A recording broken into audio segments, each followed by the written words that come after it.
Voilà, on est aujourd'hui le mardi 9 Iyar, on est le 14 mai, et le cours sera aujourd'hui pour la guérison totale et définitive d'Abraham Ben Sultana. Je voudrais, dans l'intervention de ce matin, revenir sur une notion très importante que nous avons évoquée dans le cours d'hier qui est déjà sur le site, qui est sur la page Facebook aussi, et qui est un cours très important, et véritablement je conseille à tous et à toutes d'écouter ce cours, d'abord parce que, comme je viens de le dire, c'est un cours fondamental, et en plus il vous permettra de mieux comprendre l'intervention de ce matin. Je voudrais revenir sur un point que j'ai rapporté encore une fois dans le cours d'hier, mais comme dans le cours d'hier il y avait énormément de notions, je n'ai pas pu approfondir ce point-là, et c'est ce que je voudrais faire maintenant avec vous. J'ai expliqué qu'il y avait un lien profond, caché, que pratiquement personne ne connaît et ne comprend, un lien caché profond entre chacun d'entre nous et l'endroit où il habite en Eretz Israël. Après, je vais étendre cette notion et l'élargir, mais pour l'instant, je reviens sur le point qui nous concerne, nous, peuple juif, et surtout pour ceux qui vivent en Israël. J'ai expliqué que ce n'est pas par hasard que je me trouve, moi, à Jérusalem, et à l'endroit où je me trouve, dans Jérusalem, parce que Jérusalem est une grande ville. Pourquoi je suis moi dans le sud de Jérusalem, et dans le sud à l'endroit précis où je suis? Pourquoi un autre se trouve à l'ouest de Jérusalem, à l'est de Jérusalem, au nord de Jérusalem, au centre de Jérusalem? Pourquoi quelqu'un se trouve à Natania? Pourquoi quelqu'un se trouve à Ashdod? Pourquoi en vérité chacun d'entre nous finalement se retrouve là où il est? Comme j'expliquais dans le cours d'hier, on a toujours et on vit toujours avec ce fantasme, j'espère de moins en moins, que ceux qui ne peuvent pas vivre à Jérusalem se disent « Bon, écoute, pour l'instant, je n'ai pas eu de chance, mais quand j'aurai les moyens, parce que c'est vrai que ça coûte très cher à Jérusalem, alors je m'installerai à Jérusalem. » C'est un non-sens, c'est une folie, parce qu'il n'y a que le maître du monde, et uniquement que le maître du monde qui décide pour chacun d'entre nous où il va vivre, où il va s'installer en Eretz Israël, parce que chacun d'entre nous, en arrivant sur cette terre, retrouve sa connexion avec la prise d'énergie fondamentale dont il a besoin pour retrouver et reconstruire son identité. Je donnais l'exemple de quelqu'un qui a acheté un lampadaire magnifique et qui veut maintenant le brancher pour pouvoir avoir de la lumière. Il ne peut pas le brancher n'importe où. Et s'il est idiot et qu'il se met en tête de vouloir faire un trou dans le mur parce que c'est là que ça lui plaît de voir la prise branchée dans le mur, et il va amener la prise, prendre un marteau, taper dessus, il va casser et la prise et le mur. Et de la lumière, il n'en aura pas. Il doit se plier finalement aux normes construites dans la maison et brancher son lampadaire là où on a installé la prise. Et là, il aura une lumière magnifique. L'exemple est d'une précision absolue. C'est exactement la même chose pour chacun d'entre nous. Chaque juive, chaque homme, chaque femme qui revient en Israël va arriver là où le maître du monde sait qu'à cet endroit précis, il se branche à la prise qui lui correspond, et ça va lui permettre de recevoir des énergies qui vont le transformer complètement, qui vont le construire complètement, et qui vont, dans un premier temps, l'aider à retrouver son identité juive authentique, car il est absolument impossible d'être véritablement branché à sa véritable prise en dehors d'Israël. Je rapporte toujours cette histoire, et je ne me lasserai jamais de la rapporter, lorsque Rabbi Nachman a décidé de venir en Israël à une époque où c'était 90% de chances de mourir en voyage, et surtout au moment où on traverse la mer, parce qu'il y avait des guerres en Méditerranée, et donc c'était pratiquement impossible d'arriver en terre d'Israël à cette époque-là. Lui, malgré tout, l'a fait, il est arrivé, il a eu une providence inimaginable qui a veillé sur lui, et finalement, après, il repart en Ukraine. Le but était de repartir en Israël avec ses élèves, ce qui malheureusement ne s'est pas fait. Mais quoi qu'il en soit, il arrive en Ukraine et il va trouver son oncle. Et son oncle, qui était lui-même, comme Rabbi Nachman, de la famille du Baal Shem Tov, son oncle lui dit « Alors, qu'est-ce que tu as découvert d'extraordinaire ? Ça valait vraiment la peine que tu te mettes à ce point en danger. Qu'est-ce que cette visite t'a apporté ?» Et Rabbi Nachman répond « J'ai compris et je sais maintenant qu'on ne peut pas être juif en dehors de la terre d'Israël. » Son oncle se met en colère et lui donne une claque. Il lui dit « Petit insolent », il était très jeune encore à l'époque. Il lui dit « Petit insolent, comment tu oses dire une chose pareille? Et ton grand-père, le Baal Shem Tov, c'est pas un juif, lui?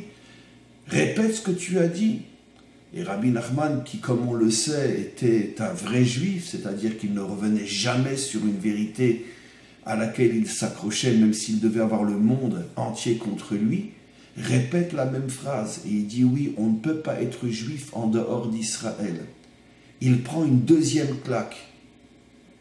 Et Rabbi Baruch, son oncle, est étonné. « Mais comment tu oses à ce point insulter ton grand-père et tous les justes comme Rachi ou d'autres qui n'ont jamais vécu en Israël et qui étaient pourtant de grands juifs. » Et Rabbi Nachman explique, il dit à son oncle « Évidemment, je sais très bien que le Baal Shem Tov est un homme immense, mais moi qui ai eu le mérite d'arriver en Israël et de comprendre ce qui se passe là-bas, je sais que même mon grand-père, le Baal Shem Tov, s'il vivait en Israël, il aurait été tellement différent dans sa grandeur que ce qu'il est aujourd'hui. Il aurait compris que c'est insignifiant, invisible par rapport à ce qu'il aurait été s'il avait été là-bas. Donc évidemment, pour nous, selon nos critères de l'exil, le Baal Shem Tov est un grand homme. Mais le même Baal Shem Tov, s'il s'était enraciné et reconstruit sur sa terre, il aurait eu honte d'être ce qu'il est aujourd'hui en comparaison à ce qu'il aurait pu être. D'ailleurs, Rabbi Nachman lui-même a mis en pratique ce qu'il a révélé, en ce sens qu'il avait de nombreux enseignements qu'il avait commencé à diffuser avant son voyage en Israël, mais quand il est revenu d'Israël, il a dit à Rabbi Nathan, son élève, « Je t'interdis de diffuser tout ce que j'ai enseigné avant ce voyage. À partir de maintenant, tu ne diffuseras que les enseignements que je transmettrai après avoir vécu un certain temps en Israël. » Et comme on le devine, il a passé donc d'une certaine manière très peu de temps en Israël. Mais comme c'était un homme immense, il est arrivé à se connecter à sa prise et recevoir des énergies qui l'ont transformé complètement radicalement, au point d'avoir honte des enseignements qu'il avait pu transmettre avant d'arriver en Israël. C'est la raison pour laquelle il a demandé à son élève, Rabbi Nathan, de ne pas diffuser ses enseignements. Et donc, c'est quelque chose d'absolument inimaginable. Mais là, on est en présence d'un maître authentique qui a le courage de dire la vérité. Tu ne peux en aucun cas être un juif authentique, toi par rapport à toi-même. Évidemment que tous les grands qui n'ont pas vécu en Israël sont des géants par rapport à ceux qui ne sont pas comme eux et qui vivent aussi en dehors de la terre d'Israël. Mais ce même géant, s'il était arrivé en Israël et s'était branché à la prise qui lui correspond, il aurait été tellement différent dans sa grandeur, une dimension incomparable par rapport à ce qu'il est, là où il est, en dehors de la terre, que lui-même aurait eu honte de ce qu'il était en dehors de la terre d'Israël. Et ce principe n'est pas vrai uniquement, bien sûr, pour les grands, c'est vrai pour chaque juif. même si je suis un juif qui pratique, qui étudie, qui prie, qui essaye de me comporter comme un juif en dehors de ma terre, tout ce que je fais est insignifiant par rapport à ce que je pourrais devenir si je me branchais à ma véritable prise. Et donc, chacun d'entre nous a un endroit en Eretz Israël, sur cette terre, qui correspond à la prise à laquelle il a besoin de se connecter pour véritablement naître et devenir un juif authentique. C'est la raison pour laquelle le maître du monde disperse les juifs sur cette terre à différents endroits. Et c'est la raison pour laquelle, comme je l'expliquais dans le cours d'hier, il est absolument interdit, lorsque l'on est arrivé à un endroit, de se dire « Ah, mais pourquoi je suis là ? Si j'avais eu plus d'argent, j'aurais été ailleurs. Peut-être je me suis trompé, c'est pas là que j'aurais dû être. » Non, absolument pas. Si tu es là, jusqu'à ce que tu puisses fournir la preuve réelle, concrète, que peut-être ce n'est pas ton endroit, où il se passe quelque chose qui va faire que tu vas, par la force des choses, arriver à un autre endroit sur la terre d'Israël, tant que ce n'est pas le cas, dis-toi que tu es là parce que c'est là et uniquement là que tu peux véritablement te construire. Maintenant, nous, on a l'impression que c'est nous qui choisissons parce que j'ai envie d'être près de la mer, parce que j'ai envie d'être dans la montagne, parce que j'ai envie d'être dans un village, parce que j'ai envie d'être en ville, parce que j'ai envie d'être à Jérusalem. Et quand j'ai trouvé l'endroit où je voudrais être, je choisis tel quartier parce que j'aime le style des maisons, ou parce que c'est près d'une école, ou près d'une synagogue. Tout ça, c'est ce que le maître du monde nous met dans la tête. C'est lui qui nous conditionne et qui nous met tout ça dans la tête pour pouvoir arriver à être là où il veut que l'on soit. Et je donnais l'exemple exactement comme dans un zivoug, dans un mariage, on a l'impression que c'est nous qui choisissons parce qu'elle est blonde, parce qu'elle est brune, parce qu'elle est française, parce qu'elle est américaine, parce qu'elle a fait telles études, parce qu'elle a les mêmes idées que moi, parce qu'elle est sfarade, parce que si, parce que ça, parce qu'elle est religieuse, parce qu'elle ne l'est pas, parce qu'elle est chassida ou elle ne l'est pas, peu importe. On a l'impression que ce sont nos critères qui ont fait que finalement on s'est décidé à se marier. Mais en vérité, c'est complètement faux, absolument faux, puisque nos maîtres disent tout le contraire. Nos maîtres affirment que c'est le maître du monde et uniquement lui qui fait que se rencontrent ceux qui doivent se rencontrer et finalement se marient. Alors pourquoi j'ai l'impression que c'est moi qui ai choisi ? Parce qu'en vérité, le maître du monde me conditionne comme un robot. S'il sait, et je donne un exemple et c'est plus vrai que la vérité, s'il sait que la femme qui me correspond est une chassida, admettons c'est une chassida Chabad, alors il va s'arranger pour que moi je devienne Chabad. S'il sait que celle qui me correspond est brune, alors il s'arrangera pour que j'aime les brunes. S'il sait que celle qui me correspond a fait telles études ou a telle mentalité ou a tel caractère, alors il s'arrangera pour que j'aime telle mentalité ou tel caractère.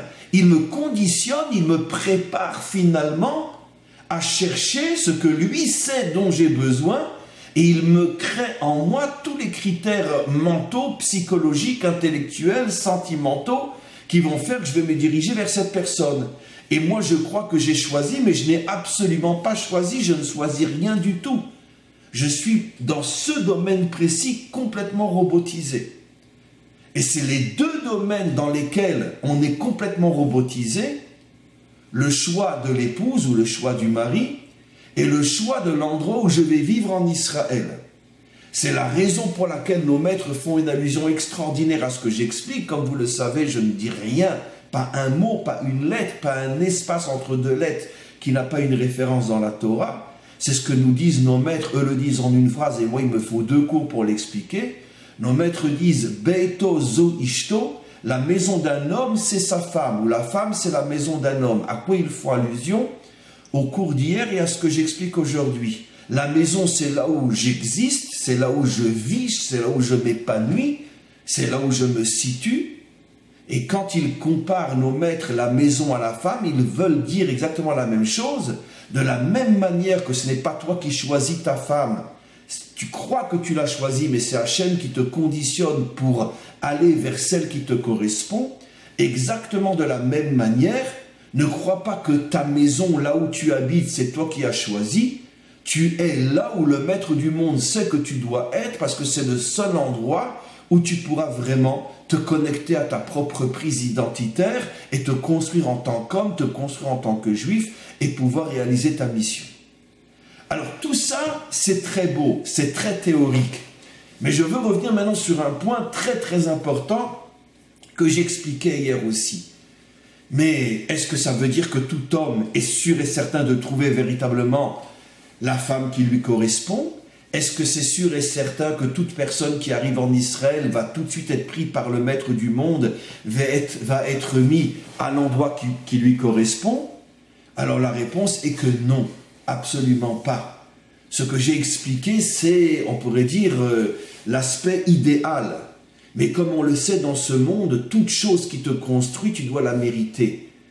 La seule chose qui est gratuite dans ce monde, c'est la nullité et le mensonge. Mais la vérité et la construction de soi et du monde, ce n'est que le résultat d'un long et profond travail et l'accumulation de mérites qui vont faire que le maître du monde va me prendre en main et va m'amener là où je dois aller. Et quels sont ces mérites? On l'a évoqué dans le cours d'hier, mais très très brièvement, et c'est pour ça qu'il y a l'intervention de ce matin et que je veux donc revenir sur ce point-là. Nos maîtres font une allusion dans la paracha de cette semaine, et l'allusion est qu'il faut travailler, comme je l'expliquais dans le cours d'hier, il faut travailler sur ses midotes. Il faut travailler finalement sur son comportement. Les midotes, les 6 midotes fondamentales qui sont les midotes représentées par les 6 personnages fondamentaux, le chesed représenté par Abraham, la gvura représentée par Yitzhak, la vérité représentée par Yaakov, Netzar, la volonté ou la détermination représentée par Moshe, la reconnaissance, savoir dire merci, la louange représentée par Aaron, la stabilité représentée par Yosef. Et il faut travailler sur ces 6 qualités. Et lorsque l'homme est arrivé à développer et à construire en lui à la perfection, selon bien sûr les critères humains, à ce moment-là, le maître du monde l'amène vers la femme qui lui correspond, vers l'homme qui lui correspond et vers l'endroit en Israël qui lui correspond. Tant qu'un homme n'a pas travaillé sur ses qualités, il n'a pratiquement aucune chance de rencontrer le conjoint qui lui correspond et il n'a aucune chance de se retrouver en Israël à l'endroit qui lui correspond. Je sais que ce que je vais dire est très grave, je sais que ce que je vais dire est très douloureux, je sais que ce que je vais dire, parce que les gens n'ont pas l'humilité suffisante pour accepter la vérité même lorsqu'elle fait mal, donc je sais que ce que je vais dire va être très critiqué, mais tout juif qui aujourd'hui, je dis bien aujourd'hui, ne vit pas en Israël, c'est sûr et certain qu'il n'a pas encore fait le tikkun de ses midotes.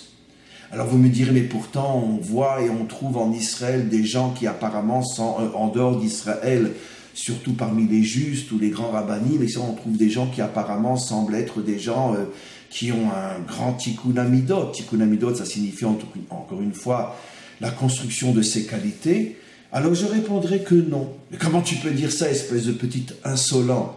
Non, parce que, encore une fois, le grand problème que nous avons tous, les amis, c'est que nous jugeons quelqu'un par rapport à nous. Mais il faut savoir que le maître du monde juge une personne par rapport à lui-même, c'est-à-dire par rapport au potentiel qu'il a et comment il l'a développé et dévoilé. Évidemment qu'il y a à Paris sans doute 10, 15, 20, 30 rabbinim sérieux, grands, qui sont plus grands que 99% de tous les juifs qui vivent à Paris ou peu importe un autre endroit. Mais le problème, c'est que par rapport à eux-mêmes, est-ce qu'ils ont été jusqu'au bout du potentiel de force que le maître du monde a mis en eux? On ne juge pas quelqu'un de grand par rapport à moi-même, parce que moi je suis nul, alors évidemment que n'importe qui est plus grand que moi. C'est exactement ce que Rabbi Nachman avait dit à son oncle, Rabbi Barour. Évidemment que le Baal Shem Tov est des milliards de fois plus grand que n'importe lequel d'entre nous. Mais le Baal Shem Tov par rapport à lui-même, s'il avait été en Israël, il aurait tellement eu honte de ce qu'il est aujourd'hui que peut-être, comme je vais le faire moi-même, il aurait interdit qu'on publie tous les enseignements qu'il a transmis en Ukraine. Bon, il n'a pas été en Israël. La vérité, c'est qu'il a voulu y aller. Il est arrivé jusqu'à Istanbul, et finalement, les obstacles étaient infranchissables et il est rentré à nouveau en Ukraine.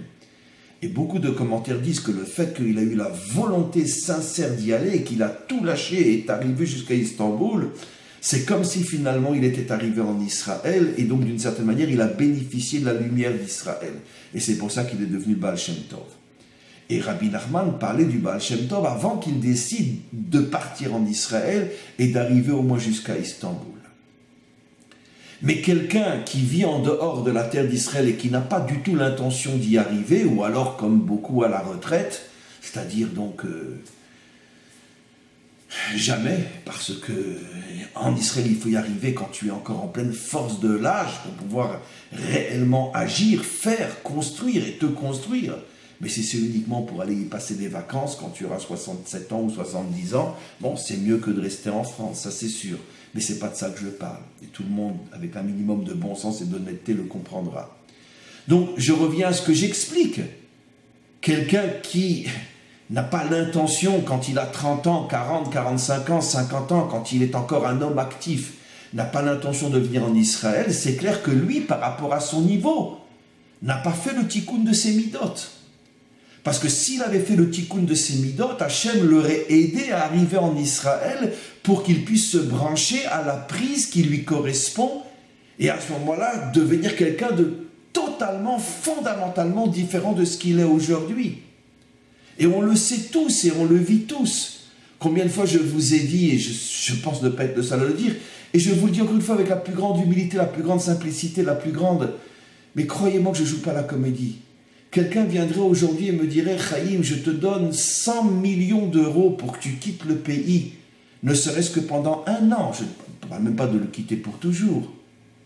Je vous promets que je ne dois pas travailler sur moi pour surmonter cette tentation. Je vous promets. Parce que c'est comme s'il me disait « Tu sais quoi, viens mourir pendant 1 an.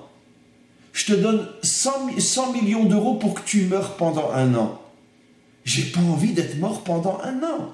Parce qu'aujourd'hui, mon niveau de vie, ce qui s'est développé en moi, ce qui s'est dévoilé en moi grâce à la terre d'Israël, a fait de moi quelqu'un de tellement incomparable à tout ce qui se passe au niveau du judaïsme en dehors de la terre d'Israël, que je n'ai pas envie de mourir pendant 1 an, même pour 100 millions d'euros. Donc la vie ne s'achète pas. Mais ça, il n'y a que quand tu es en Israël que tu le vis, que tu le ressens. Et surtout, si tu as le mérite de te trouver à l'endroit de ta connexion, ta prise d'énergie qui va faire de toi un juif complètement différent de tout ce qui existe en dehors de la terre d'Israël. Donc, c'est absolument évident que quelqu'un qui vit en dehors de sa terre et qui n'est pas torturé jour et nuit par le fait de se dire « mais qu'est-ce que je fous là ?» C'est évident qu'à son niveau, il n'a pas réalisé le tikkun hamidot. De même, quelqu'un qui n'est pas heureux en couple et qui a constamment des idées de se dire « bon, si je le pouvais, je divorcerais », c'est évident que lui non plus n'a pas de tikkun hamidot. Qui a le tikkun hamidot? Uniquement celui qui est avec la personne avec laquelle il a l'intention de rester pour l'éternité, et seulement celui qui se trouve en Israël à l'endroit où il sait que grâce à cet endroit, il est devenu ce qu'il est devenu. Celui-là, c'est sûr qu'il a le tikkun hamidot. Mais sinon, il n'y a pas de tikkun hamidot. Chacun par rapport à lui-même. Alors revenons maintenant sur le tikkun hamidot. C'est quoi le tikkun hamidot? Fondamentalement, il y a 2 caves, ça veut dire 2 principes fondamentaux dans les midot. Le tikkun des midot qui sont du côté du chesed et le tikkun des midot qui sont du côté du din, c'est-à-dire bonté et rigueur, qui sont d'une certaine manière les 2 fondation de toute la construction morale d'un homme. Après, dans les 6 sphirotes, c'est des détails, mais comme on le sait, les 6 sphirotes sont 3 du côté. Plus ou moins, je ne rentre pas dans les détails, ne me prenez pas au mot, mais ce que je dis est juste dit d'une manière très globale. Il y en a 3 du côté droit, le côté de la bonté, et 3 du côté gauche, le côté de la rigueur. Maintenant, même s'il y en a 2 qui sont au milieu sur les 6, Tiferet et Yesod, ça ne contredit pas ce que je dis, parce que Tiferet et Yesod sont justement des midot qui contiennent les 2 côtés. Donc elles sont à la fois du côté droit et à la fois du côté gauche. Mais fondamentalement, il n'y a que 2 dimensions dans les midot, toutes les midot qui me permettent d'être un homme bon, quelqu'un qui s'ouvre, quelqu'un qui donne, ou plutôt quelqu'un qui se donne, et les midot du côté de la rigueur, c'est-à-dire donc les midot qui sont selon les codes de la Torah du côté gauche. Alors ce qui est extraordinaire, c'est que l'allusion à ce tikkun au midot, je l'ai expliqué hier dans le cours d'hier, la Torah code le message en nous disant la chose suivante: pendant 6 ans, le tikkun des 6 midot, tu ensemenceras ton champ, on parle de graines qui donnent après des céréales, et pendant 6 ans, tu récolteras le fruit de ta vigne pour en faire du vin. Comme j'ai expliqué, les céréales font allusion aux qualités du côté de la bonté, et le vin fait allusion aux qualités du côté de la rigueur. Alors, justement, dans le code utilisé par la Torah, on peut comprendre pourquoi, plutôt comment, ou à quoi correspond la notion de bonté, dans le sens thoraïque du terme, et à quoi correspond la notion de la rigueur. Alors, les céréales, comme on le sait, c'est l'essentiel de la nourriture, c'est le pain. On le voit, nous, dans notre Torah d'une manière magnifique et claire, puisque d'après la Torah, la seule nourriture sur laquelle on doit faire une bracha obligatoire d'après la Torah, c'est justement quand on mange du pain. Et d'ailleurs, quand quelqu'un fait un repas avec du pain et toutes sortes de mets somptueux, il ne fait qu'une seule bracha sur le pain. C'est-à-dire qu'il mangera la viande, il mangera les céréales, et tout ce qu'il mangera, il n'aura pas besoin de faire de bracha, parce qu'il a déjà prononcé la bénédiction au début du repas, lorsqu'il mange le pain. Tout est inclus dans le pain. Nos maîtres expliquent pourquoi. Parce que le pain est d'une certaine manière l'essentiel de la nourriture, pas forcément uniquement sur le plan physique, biologique, médical, mais c'est beaucoup, beaucoup plus profond que ça, comme on va l'expliquer dans quelques instants. Donc, quoi qu'il en soit, le pain, les céréales, représentent la nourriture fondamentale, et lorsque la Torah veut faire allusion à la qualité du chesed, de la bonté, elle compare donc le chesed au pain. Maintenant, le vin, le fruit de la vigne, qui lui correspond à l'autre qualité qui est la rigueur, c'est-à-dire la retenue, on pourrait dire la maîtrise de soi, la force intérieure, qui est à l'opposé du chesed, comme on le sait, à l'opposé de la bonté, est représentée par le vin. Le vin aussi a un statut particulier. Dans tous les moments de mitzvah importants, on récite les bénédictions sur le vin, à un mariage, à une circoncision, à une bar mitzvah. Quantité de mitzvot importantes que l'on fait, on le fait grâce et autour du vin, la sanctification du Shabbat, la sanctification des fêtes, bref, les moments très importants dans la vie d'un juif, le vin est là. De même, ce qui est important, je reviens au repas, même si tous les aliments qu'on mange dans un repas sont inclus dans la bénédiction qu'on fait sur le pain au début du repas, à l'exception du vin. Si je bois du vin à l'intérieur d'un repas, le vin n'est pas inclus dans la bénédiction du pain, je dois faire aussi une bénédiction sur le vin. comme s'il était indépendant du vin, parce qu'il représente une qualité différente de celle du pain. Alors il va falloir comprendre maintenant pourquoi le pain représente la bonté et pourquoi le vin représente la rigueur, pour mieux comprendre comment faire le tikkun amidot et mériter de trouver celle avec laquelle on doit véritablement vivre, celui avec lequel on doit véritablement vivre, et surtout mériter de recevoir du Maître du monde cette envie profonde, puissante, de venir s'installer en Israël, et surtout mériter, une fois que je suis en Eretz Israël, mériter de recevoir de recevoir du Maître du monde la prise en charge qui va m'amener précisément à l'endroit unique où je dois être en Israël pour recevoir toutes les énergies dont j'ai besoin pour me construire. Alors, je tiens juste, avant de continuer, à préciser quelque chose de très très important. Quand je dis trouver celle qui me correspond ou trouver celui qui me correspond, la plupart de ceux qui m'écouteront diront « Mais attends, moi je suis déjà marié, donc je ne vais pas aller chercher une autre. » Évidemment, la réponse est évidente. On peut malheureusement vivre avec quelqu'un depuis 10 ans et pas encore avoir compris que c'est vraiment la personne qui nous correspond. Et on vit avec un malaise, avec un sentiment de s'être trompé ou avec des idées de vouloir divorcer. Quand je dis trouver celle qui nous correspond, ce n'est pas forcément celui qui va aller se marier. C'est même être capable, après 20 ans de mariage, de comprendre que finalement on ne s'est pas trompé et de dévoiler dans l'autre, finalement, tout ce qui était caché, qui va faire que je vais comprendre que, waouh, c'est exactement ce qu'il me fallait. Et malheureusement, comme on le sait, il y a énormément de couples qui passent des années et des années et des années de leur vie l'un avec l'autre sans se rendre compte à quel point ils sont faits l'un pour l'autre. Malheureusement. Donc pour ça, il faut le tikkun amidot, la construction des midot. Alors pourquoi la bonté est comparée au pain? Alors on voit dans le pain quelque chose de très très très très intéressant.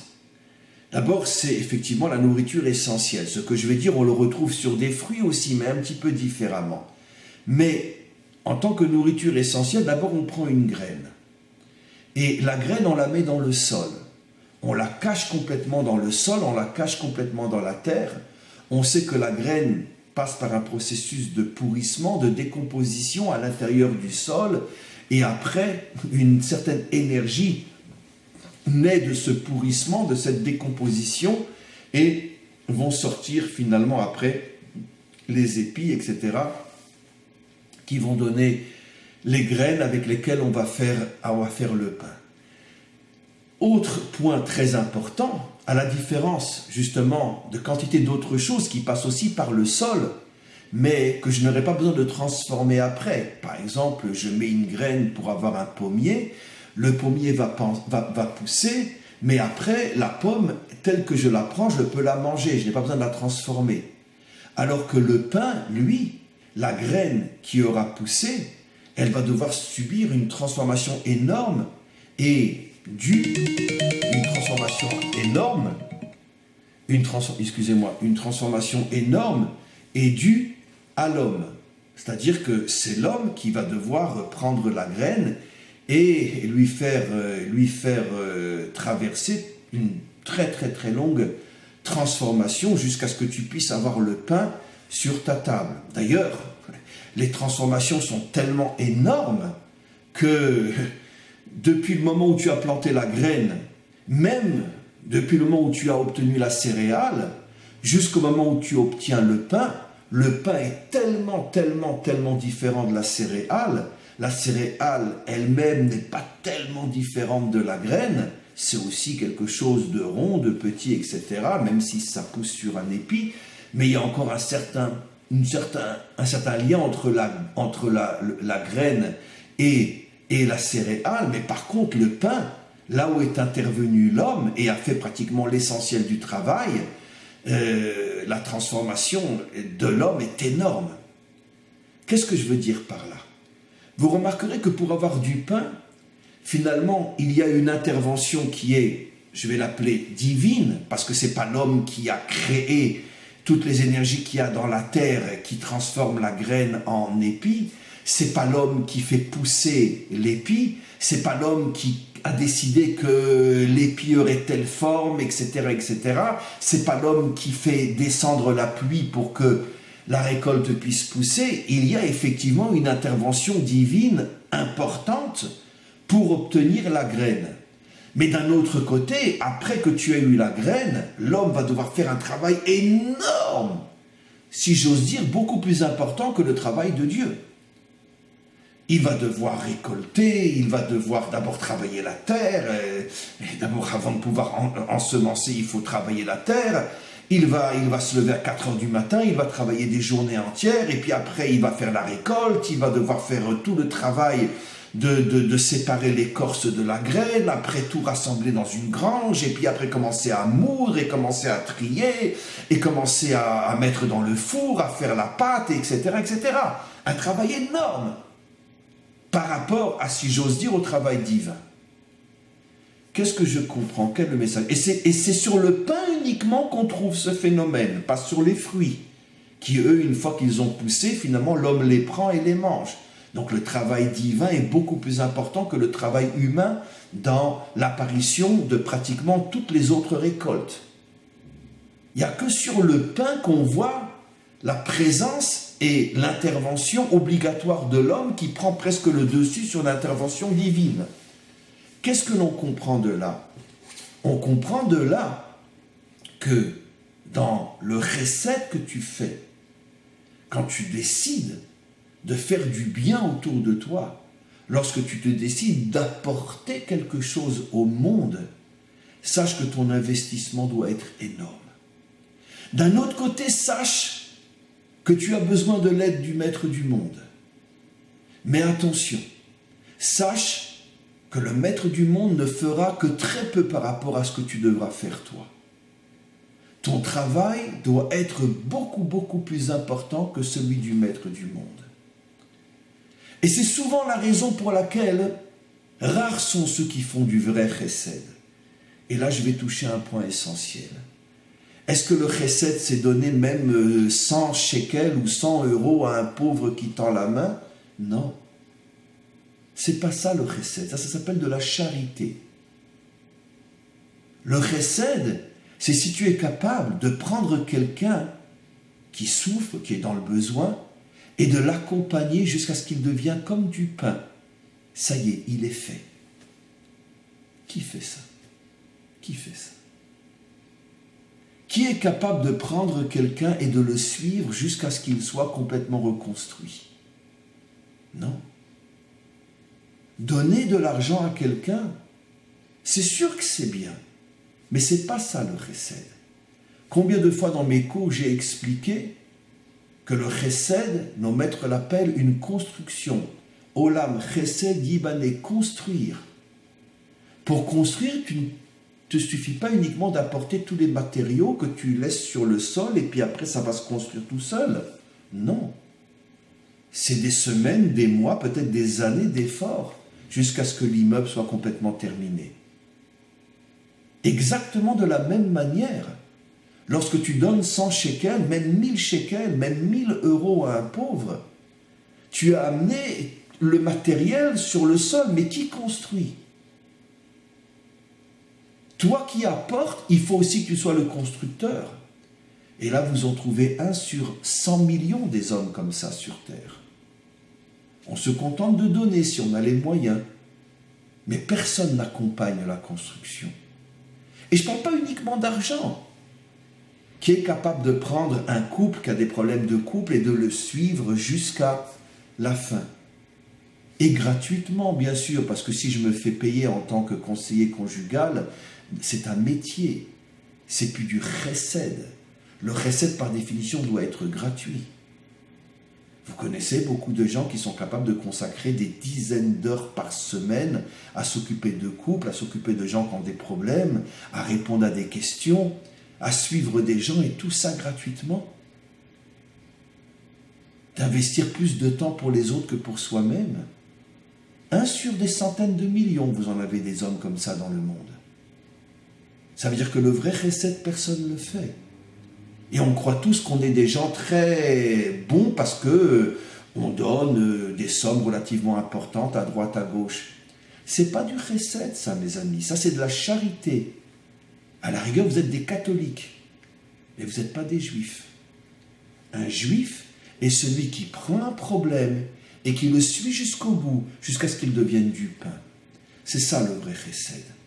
Seulement quelqu'un qui dispense ce genre de chesed méritera de trouver sa véritable âme sœur et méritera de venir en Israël et méritera de trouver en Israël l'endroit qui lui correspond. Voilà la véritable définition du chesed, mes amis. Et donc, ce n'est pas une chose évidente. Ça se travaille. D'autant plus que chacun d'entre nous a 1000 excuses pour ne pas le faire. J'ai pas le temps, je dois m'occuper de ma famille, je dois m'occuper de mon travail, je dois m'occuper de... Et moi. C'est pour ça que le vrai chesed demande un don de soi inimaginable. Inimaginable. Parlons maintenant de la rigueur. La rigueur est comparée au vin. Pourquoi au vin? Parce que le vin apporte aussi la joie, comme disent nos maîtres. Yahin et samach levav enosh. Quand on a un moment de joie, on boit du vin. Alors comment le vin peut représenter en même temps la rigueur, qui est d'une certaine manière le symbole d'une certaine sévérité, et malgré tout la joie? Le message est extraordinaire. Bien sûr, il faut savoir faire preuve de rigueur dans ce monde. On ne peut pas uniquement être bon. Comme on le sait, j'ai expliqué des milliers de fois dans l'alphabet français, le C est à côté du B. Donc trop bon, trop. Il y a des fois, il faut savoir avoir de la retenue. Tu ne peux pas être bon avec n'importe qui, n'importe comment, n'importe quand. Dans l'éducation des enfants, dans la relation avec autrui, même dans le couple. Tu ne peux pas que dire oui. Il y a des moments où tu dois t'imposer, des moments où tu dois dire non. Tu dois avoir ta dignité, tu dois avoir ton respect. Le chesed est plus du côté de la qualité de l'amour. La rigueur est plus du côté de la qualité du respect, de la retenue.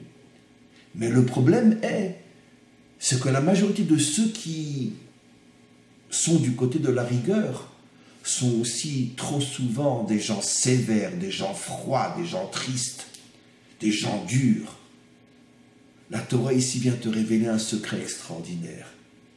Même quand tu dois te comporter avec rigueur, tu dois toujours le faire avec joie, et être capable de faire sentir aux autres que cette rigueur, elle n'est pas méchante, elle est au contraire pour leur bien. Et transmettre de la joie. Et ça, c'est ce qui est le plus difficile. Parce que c'est très dur de dire non à quelqu'un et de ne pas avoir un visage sévère, accusateur, tu ne mérites pas, va te faire voir. C'est très dur de transmettre à quelqu'un non, mais je t'aime et c'est pour ton bien. Et sois content de mon non. Parce que grâce à ce nom, tu vas pouvoir te construire. Ça, c'est ce qui est le plus difficile. Donc, vous voyez, mes amis, que le tikkun hamidot n'est pas évident. Je l'ai résumé d'une manière extraordinaire. Tu fais du bien, accompagne la personne jusqu'au moment où tu sais qu'elle est complètement sortie d'affaire. Sinon, ce n'est pas du chesed. Tu es rigoureux parce que tu sais que tu es dans une situation où il faut être rigoureux et sévère. Fais-le avec joie et transmets de la joie.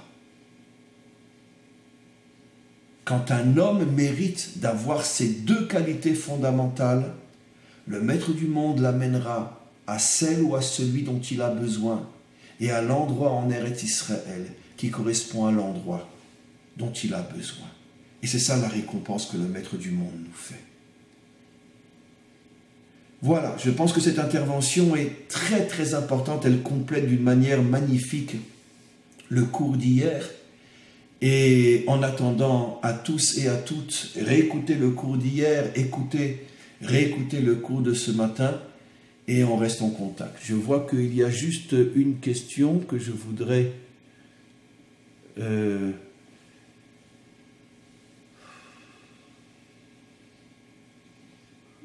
pas trop comment qu'on arrive. Un instant. Est-ce que je suis sur mon Facebook en direct aussi? Il y a une question ici. Je me lève le matin, voilà, pour être à l'affût Et je me couche le soir en remettant la suite au lendemain, très bien.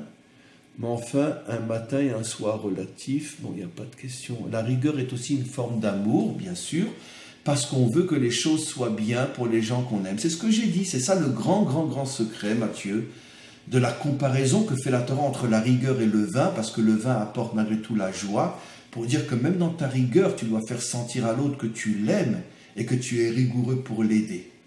Voilà, à tous et à toutes, à très très très bientôt.